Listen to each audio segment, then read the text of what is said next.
I want to thank everybody for joining us today and for Shabbos. Yesterday was, I don't know, in one word, it was ecstasy. It was one of the most beautiful things that my wife and I have ever experienced, I would say, in our lives. I got more microphones than the president here. Which one do I talk into? Am I okay? Oh, I'm okay? Okay. I want to start out before I introduce Alex, who's going to give us his remarks. I just want to thank a number of people. Although really everybody who is here, you're here and joining us in this simcha because in some way or somehow you are very special to all of us, and we couldn't imagine making a simcha of this type without including all of you who are here. But I do want to welcome, of course, my parents who came in from Detroit, my mother and stepfather, my father-in-law, Thank God who is here. I want to acknowledge, I'd like to acknowledge family and friends who came from near and far. My Aunt Hetty Tesler from Colorado, my Aunt Ava Mendelson, who is here from Detroit. There's an Edelman clan who's supposed to be coming in from the wilds of Cedarhurst, New York. Hopefully we'll see them soon. My best friend, Ellie Katz, who came all the way in from Israel for this. I'm going to have a little bit more to say a little bit later, but right now I'd like to introduce the man of the hour, my son Alex. Those of you who were in shul yesterday know exactly what a wonderful job he did. The boy never ceases to impress everybody around him. And without further ado, Alex, your turn.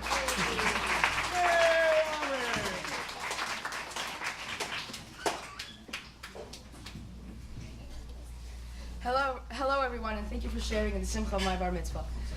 I would like to acknowledge all the friends and family that can make it here today.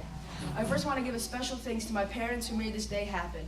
My father encouraged me and pushed me to practice the Torah portion, and my mother has been working so hard for this event to be both beautiful and enjoyable, and I thank her for that. My two siblings, Tali and Gershon, have always been kind and loving to me, even though we fight constantly. I'd like to give a special thanks to my grandparents for caring for me throughout the years and taking part in making the bar mitzvah happen. Of course, I wish that my grandma Carol and grandpa Eugene were able to share in the celebration. I know how happy they would have been to be here. I am, however, grateful that I have three parents with me today. I want to thank Grandpa Sam for buying me my tefillin, which I will wear for quite some time. Mr. Heineman taught me the laning and Haftorah, which I appreciate very much. Now I'd like to share a couple of words of Torah with you. Parshas Ki Savo, Parachav Ches Pasuk Tes, says, Ki sishmor es mitzvos Hashem Elokecha v'halachta b'drachav. If you observe the commandments of the Lord your God and walk in His ways. How does one walk in God's path? Rabbi Chama bar Rabbi Chanina suggests in Masechta Sota, Daf Yud Daled Amud Aleph, that it means to follow God's midos. V'amar Rabbi Chama bar Rabbi Chanina, Mai dichtiv divarim perak Gimel Pasuk Hey, Acharei Hashem Elokechem telchu, V'chi afshar lo la'adam l'halach achar shchina. V'halo kvar nemar divarim perak Dalet Pasuk Dalet, Ki Hashem Elokecha eish ochlahu, elo l'halach achar midosav shel HaKadosh Baruch Hu. Said Rabbi Chama bar Chanina, what does it mean to walk after God? Can one walk in God's path? Behold, God is an all-consuming fire. Rather, it means to follow in God's character traits. The Gemara lists 4 stages or categories of a person's life. When someone is born, when one gets sick, when one suffers the loss of loved ones and has to mourn, and when one ultimately passes away. These 4 stages of a person's life are when he or she is the weakest and most vulnerable. An unjust man has nothing to protect him, therefore leaving him vulnerable to all dangers. Someone who is sick is weak and afraid. Someone who is mourning feels abandoned and alone. And someone who is deceased cannot see to his own burial. These are all people in need of chesed, and we are commanded to follow God's example. The Gemara focuses on these 4 stages and types of people specifically because Hashem has done chesed for these types of people in the past. For example, God created clothing for Adam and Chava after they ate from the Eitz Hadas, as it says in Bereshis Paragimel Pasuk Chav Aleph, Vayas Hashem Elokim LaAdam UleIshto Kosnos or Vayal Vishem. And God made for Adam and his wife leather cloaks, and He clothed them.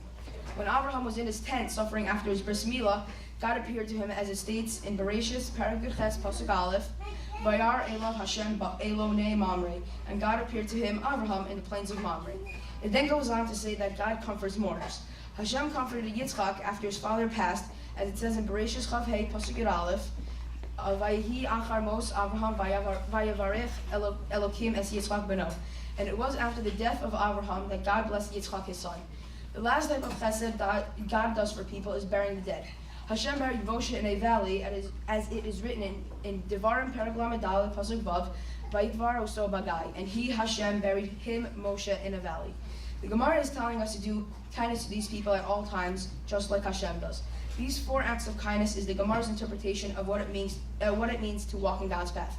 The chesed done to them is absolute, as these people are not able to repay the kindness done to them.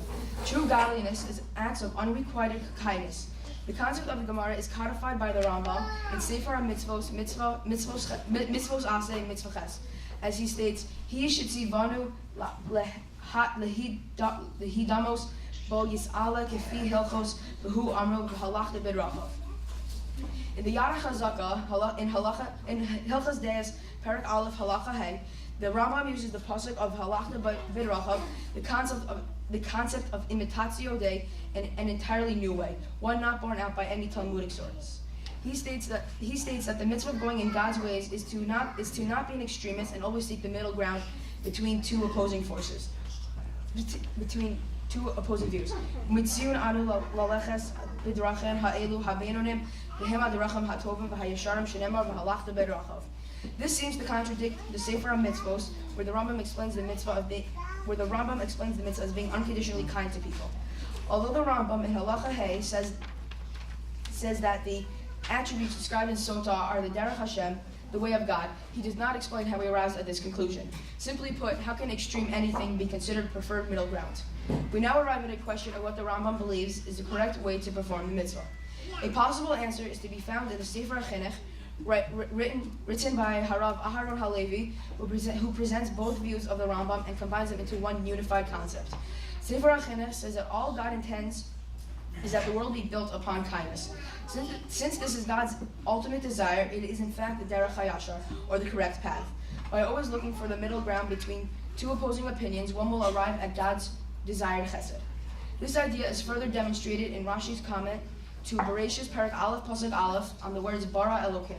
Rashi quotes the Midrash, which states that in the pre-beginning, God intended to create the world devoid of mercy and controlled entirely by Midas Hadin. When HaKadosh Baruch Hu saw that such a world would not last, he introduced Rachamim, mercy, into the world. The Abarbanel explains on this Midrash and says that harsh din is in fact the Derech HaTeva, the natural order of the world, i.e. man's innate, true human nature. Rachamim, the Abarbanel says, is God's breaking the laws of nature, and God put mercy into this world out of compassion for his creation. Since Rachamim is distinctly God's trait, and since, as the Rambam demonstrates in Hilchas Deis, that the Derech Hashem is the goal of Halachta B'Drachav, emphasizing Chesed and Rachamim in our lives, even to a seeming extreme, is the way to Derech Hashem, and thus there is no contradiction between the Rambam's comment in the Sefer HaMitzvos and the Mishnah Torah.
Shema Shema